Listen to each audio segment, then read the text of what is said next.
En 1938, à Ussat dans les Deux-Sèvres, on a découvert le pavage de la voie romaine Sainte-Angée. En 1966, un labour a révélé la présence d'un bâtiment antique, de céramique, de la monnaie, de restes alimentaires et d'un stylet à écrire en os. Il n'en fallait pas plus pour inciter l'archéologue Pierre-Henri Mittard, chercheur au CNRS, à s'intéresser de plus près au passé de son village. 12 ans plus tard, des sondages ont mis au jour des bûchers funéraires enclos d'un mur de 30 mètres de côté. En 1979, les travaux entrepris au sud-est de l'église Saint-Pierre-du-Sault ont mis au jour des sépultures en sarcophage. Dès l'année suivante, des archéologues organisent des opérations de sauvetage avec le concours de jeunes de la commune. En 3 campagnes de fouilles, il a été exhumé les corps de 18 nouveau-nés, 25 enfants et adolescents, ainsi que 40 adultes. On découvre aussi 35 sarcophages. Hormis 2 sépultures en caisson, les dépouilles ont été recueillies en pleine terre, dans des fosses avec parfois des clous de cercueil.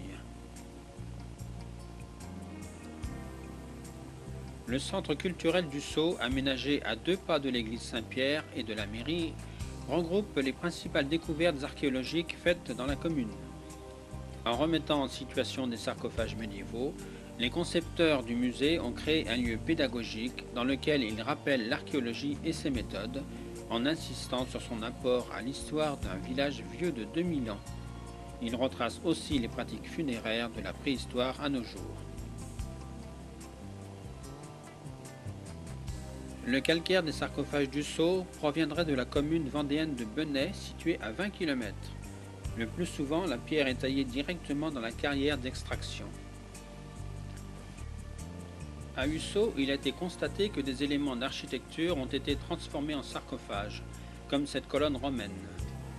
Des clous de cercueil ou de brancard ont été retrouvés dans les cendres de bûchers funéraires. Utilisés dès l'Antiquité, ces coffres de bois étaient courants au Moyen Âge. Les morts pouvaient être parés de vêtements et d'accessoires divers, dont des armes, des fibules, des bagues, des chaînettes ou des épingles à cheveux.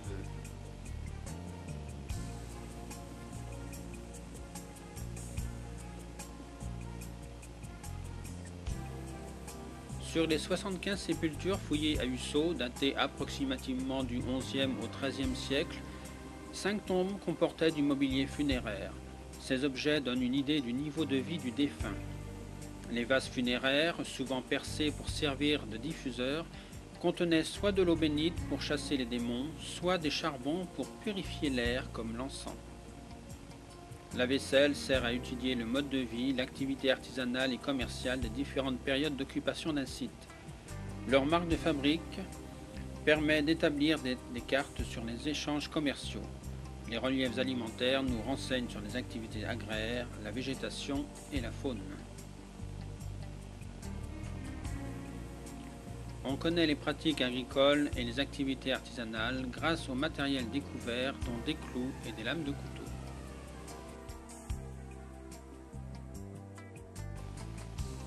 Après l'identification de l'alliage, de la figure et des inscriptions, les monnaies permettent de dater les sites.